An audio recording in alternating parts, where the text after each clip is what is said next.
Salve rapaziada, bem-vindos a mais um vídeo do canal do Runetrade. No vídeo de hoje, a gente vai estar contextualizando melhor, né?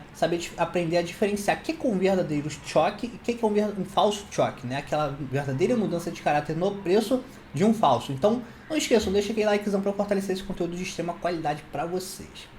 Tropa, eu resolvi estar trazendo esse conteúdo para vocês hoje porque eu estou vendo muita gente mesmo, principalmente no privado lá da minha querida rede social, no meu Instagram, me mandando estudos ali no intuito de eu corrigir e tudo mais, onde que a galera tá pontuando essa mudança de caráter da forma mais errada possível. Eu falei, cara, vamos lá, vamos raciocinar. Se o intuito de aprender a metodologia institucional é justamente, né, a gente conseguir fazer uma exposição mais enxuta em relação a risco-retorno, a atuar literalmente na contraparte do varejo, junto com as instituições. Então não tem por que a gente ficar pontuando conceitos, principalmente conceitos básicos, de forma errada. Senão vocês acabam, né, imergindo nessa ansiedade do varejo em estar exposto. Beleza? Então vamos lá. Primeiro eu vou ilustrar aqui primeiro o que é um verdadeiro, o que é um falso choque, e depois vou pontuar ali em alguns gráficos, alguns ativos juntamente com vocês, para que vocês nunca mais cometam esse tipo de erro que, cara, é inaceitável. Beleza? Então vamos lá. Primeira coisa que eu vejo vocês fazendo muito, né? Vamos começar pelo falso choque. Falso choque. Vamos lá, vou botar em vermelho. O falso, o que vocês têm que entender é o seguinte, ele vai estar sendo... Deixa eu só te botar isso aqui do meu lado, vocês aqui, que aí não me atrapalha. Eu fico vendo meu rosto mexendo e chama minha atenção. O falso, vocês têm que entender o seguinte, ele vai vir na pegada de, sei lá, topos e fundos cada vez mais baixos, né? Deixa eu só botar isso aqui da cor branca. Ele vai vir fazendo topos e fundos cada vez mais baixos, lembrando que isso aqui é ilustração, pode ser topos e fundos cada vez mais altos ou uma gama de negociação, tá bom? E o preço vai encontrar, né, uma certa dificuldade em continuar renovando esses fundos cada vez mais baixos, certo? Então olha só, o que nós tivemos aqui, tropa? O que nós tivemos aqui? Quebra de estrutura, né? Vamos botar aqui, ó, box, break of structure. Aí de novo o preço foi lá e quebrou mais uma estrutura, dando continuidade nesse movimento descendente, né? Então automaticamente a gente estava o quê? No flow baixista. O que a gente espera aqui quando o mercado for virar? Que ele quebre essa LTB, certo? Que ele quebre essa LTB e a gente veja o preço fazendo o quê? Topos e fundos cada vez mais altos. Essa é a nossa perspectiva, certo? Então vamos lá. Se o preço agora ele vem aqui, faz um topo, depois ele volta e faz um fundo, né? Falhando em romper, né, esse boss aqui, falhando em romper essa estrutura. Aí a gente tem aqui, sei lá, vamos contextualizar que ele deixou um paviozão, né? Uma espécie de captura, para deixar o mais próximo da realidade possível. Deixa eu só botar isso aqui em verde.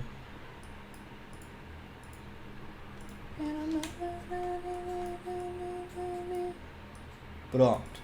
Aí ele veio lá, deixou aquele paviozão, né, e capturou o fundo anterior, mas, né, ele não continuou, ele não deu continuidade na perspectiva de topos e fundos cada vez mais baixos. Depois o preço veio e fez isso aqui, ó, quebrou esse topinho aqui. Aí eu faço essa pergunta para vocês, respondo no comentário depois quando vocês assistirem esse vídeo. Isso aqui é mudança de caráter? Sim ou não?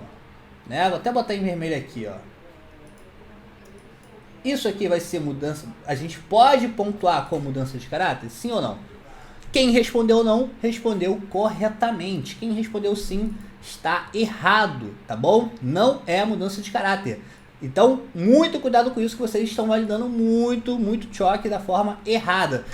Então como é que o preço teria que fazer nesse movimento aí para poder validar uma mudança de caráter? Ele teria que romper o quê? O último impulso que causou esse fundo atual, ok? Então, para tornar um verdadeiro choque, a gente teria que ter o preço rompendo este último topo, tá? Este último topo, verdadeiro choque. Vou botar em verde aqui também, vamos aumentar a fonte, pronto, verdadeiro choque. Esse aqui falso.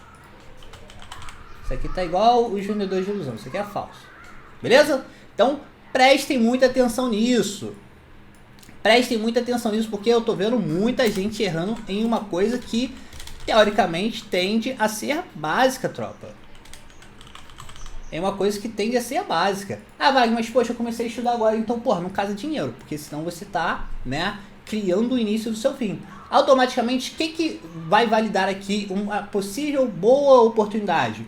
Aí a gente vai ter, né, como isso aqui foi uma estrutura, o bloco que foi criado para poder impulsionar esse movimento acaba se tornando um ótimo bloco para a gente poder validar a sua respectiva zona para quando o preço retornar ali naquela faixa de negócio. Então isso aqui, ó, a gente acaba tendo uma ótima zona de oportunidade, tá bom? Então o preço pode vir aqui mitigar esse movimento para poder dar continuidade agora nessa nova perspectiva, beleza? Entenderam, tropa, qual é a dificuldade e qual é a diferença de um verdadeiro choque para um falso? Isso aqui é muito importante. Agora vamos lá nos gráficos aqui de alguns ativos para vocês entenderem um pouco na prática, ó. Vamos lá. Começar pelo DXY. Olha aqui, ó, DXY. Ele está no verdadeiro ou falso choque, né? Quem respondeu verdadeiro acertou corretamente. Olha aqui, ó. O topo responsável por toda essa queda, o preço voltou e rompeu ele. Né? Então a gente teve aqui no DXY, no gráfico de 4 horas, uma mudança de caráter do preço. Ok? Lembrando que, só a nível de curiosidade, por Wyckoff, a mudança de caráter é quando a gente tem a interrupção do movimento vigente. Por exemplo, tropa, topos e fundos cada vez mais baixos, ou seja, representando uma tendência de baixa. Os ursos, né, uma tendência pessimista. Qual é o sentimento? O sentimento negativo, um sentimento pessimista, uma tendência, né, o pânico, um mercado ruim. E a tendência de alto, um movimento otimista, as pessoas, né, estão confiantes e tudo mais. Então, por Wyckoff, a mudança de caráter é só a interrupção desse sentimento, ou seja, se o preço aqui, topos e fundos cada vez mais baixos, e de repente ele encontra uma trava aqui nesse suporte e volta e trava de novo, automaticamente a gente já teve uma mudança de caráter aqui por Wyckoff, tá bom? Só que pro institucional não, pro institucional a gente precisa da confirmação, e a confirmação vem através de uma falha mais rompimento, ok? Então vamos lá, ó. Aqui no DXY, a gente teve uma confirmação de uma mudança de caráter e possivelmente este bloco aqui no 4 horas, né, a gente depois pode dar uma refinada nele para poder ficar mais enxuto, pode ser sim uma ótima referência, né, para o retorno do preço, principalmente porque ele deixou um super gap aqui no 4 horas, mas que teria que refinar, tá bom? Vamos ver aqui, sei lá, vamos ver o EURUSD. Olha só, EURUSD está num contexto também interessante, ó.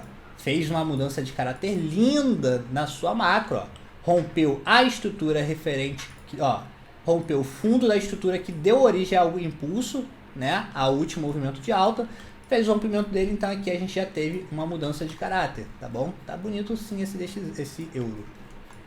Quero encontrar uma falsa aqui, ó.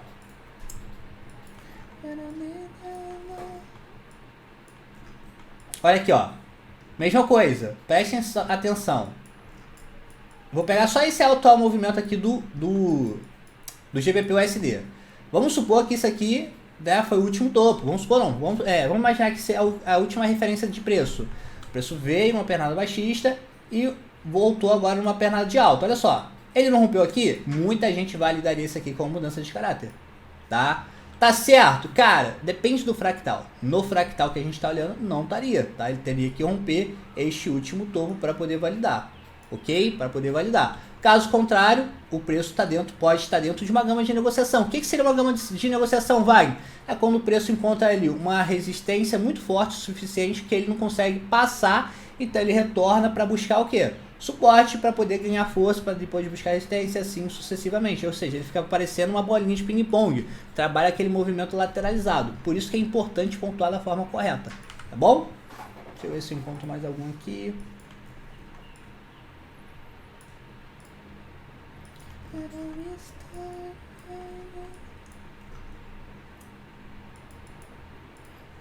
Um bizu, tropa. Um bizu é a gente sempre atrelar as falhas de balanço, né? Sempre atrelar as falhas. Que isso aí, se eu não me engano, a gente tem até vídeo aqui no canal explicando o que é a falha. O famoso SMS. Ai, God. A gente só tá pegando aqui exemplos verdadeiros. No Bitcoin, né, se a gente refinar aqui e botar no TF menor, vai encontrar alguns. Olha aqui, ó.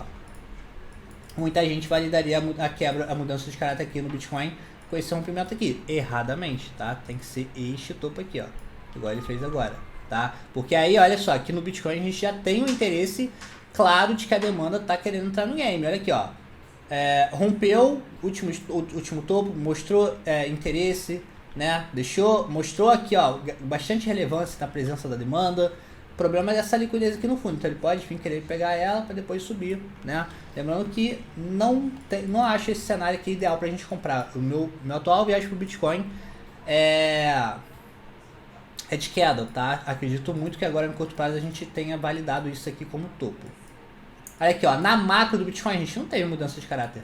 Na macro do Bitcoin a gente precisa que ele rompa este fundo aqui para confirmar uma mudança de caráter, tá bom? Ele tem que ganhar esse fundo aqui. Caso contrário, a gente está dentro da protegida ainda, ele está defendendo as ordens, a demanda segue defendendo a sua participação no mercado. Beleza? Tropa, então é isso. Muito obrigado por mais um vídeo aí com vocês. Não vamos deixar a peteca cair, vamos voltar on fire aqui no canal todo fucking santo dia aqui trazendo um novo conteúdo para vocês, beleza? E amanhã a gente já volta para poder finalizar ainda essa semana nosso básico avançado dentro da teoria de áreas. Tamo junto, ótimo dia para vocês e até o próximo.